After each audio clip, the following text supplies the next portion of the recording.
Всем привет! Здравствуйте! С вами Андрей и Лидия. Все наверняка читали сказки, легенды немецкие, а мы находимся там, где они начинались. И мы начинаем свой рассказ. Гослер расположен у подножия Гардских гор, и знаменит он месторождениями серебра, ну и, конечно же, его добычей. Центр старого города, рыночная площадь и сохранившиеся здания находятся под защитой ЮНЕСКО. На площади расположился отель «Кайзерворт» с оранжевым фасадом, который был построен еще в середине 15 века для гильдии текстильщиков. Именно по этой причине мы и решили заселиться в этот отель. Мы заселились с Лидой в такой отель. Одно из самых старых зданий в городе Госляре. Все скрипит, все деревянное. И пахнет так же. Да. Вот такие короли нас встречают по лестнице. Лестница как в замок, во дворец идет, такая крутая.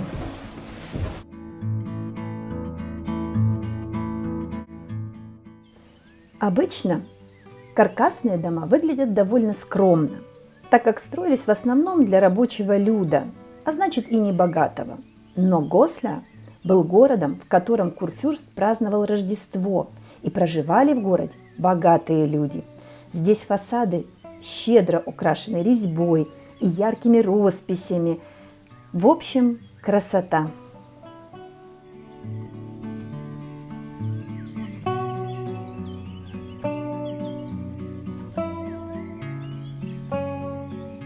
Можете себе представить, что в XIII веке в городе Гослер был основан госпиталь Святого Креста. И самое удивительное, что этот госпиталь был для бедного населения и для приема странников и пилигримов. Это учреждение никогда не прерывало своей деятельности, и сейчас в одном из крыльев размещены социальные жилища для пожилых людей. Уже тогда, в те далекие времена, странникам предоставляли маленькую, действительно маленькую комнату с маленькой кроватью и небольшим шкафом и столом. На сегодняшний день 8 из таких помещений открыты. В этих помещениях находятся мастерские. Мастера работают по старинным технологиям с золотом, шелком, текстилем, фарфором, деревом, стеклом, камнем. В общем, все это их произведение искусства можно приобрести буквально напротив в магазине, либо прямо здесь в помещении. Самый большой дворец в Европе, который был построен еще в начале XI века, который лучше всех сохранился. Он у меня за спиной, и сейчас мы вам его покажем.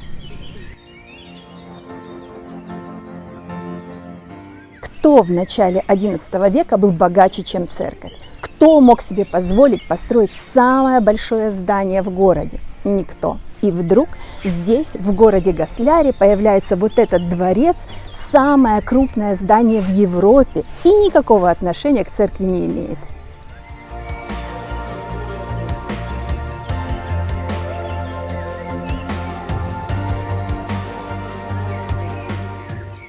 Человек, у которого не было ни капли королевской крови, стал императором.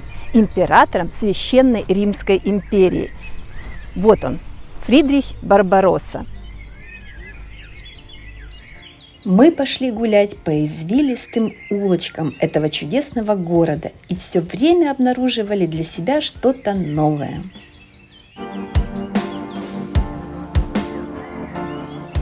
О Гослере можно рассказывать очень много, но главное, что попадая сюда, как будто окунаешься в средневековую Германию. И это не выглядит как декорации к фильму.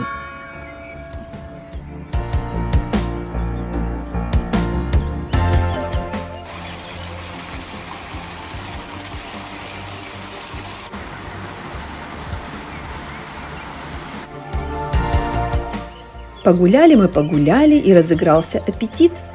Поскольку кафе и рестораны здесь открыты и им разрешено на улице угощать своих гостей, мы, естественно, решили присоединиться и немного перекусить. Традиционным в этих землях является гардский сыр с хлебом и топленым салом, а к нему еще горчица и лук.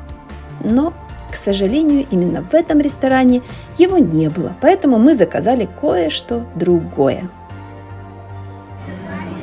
Мы сегодня проделали огромную работу, нашагали энную тысячу шагов и устали, и, конечно же, проголодались. И вот это чудо, флам кухни. Это немецкая пицца. Да, но это очень-очень вкусно. И Я- немецкое пиво. Я сейчас продегустирую и вам скажу.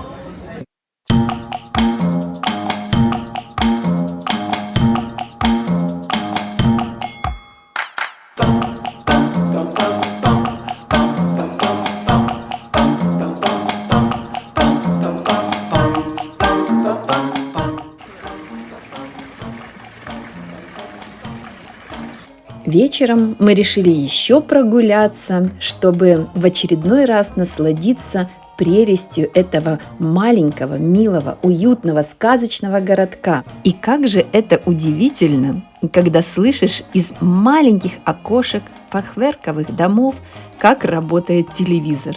Современная техника в домах, которым более 500 лет. Подписывайтесь на наш канал, чтобы ничего не пропустить. До новых встреч! Thank you.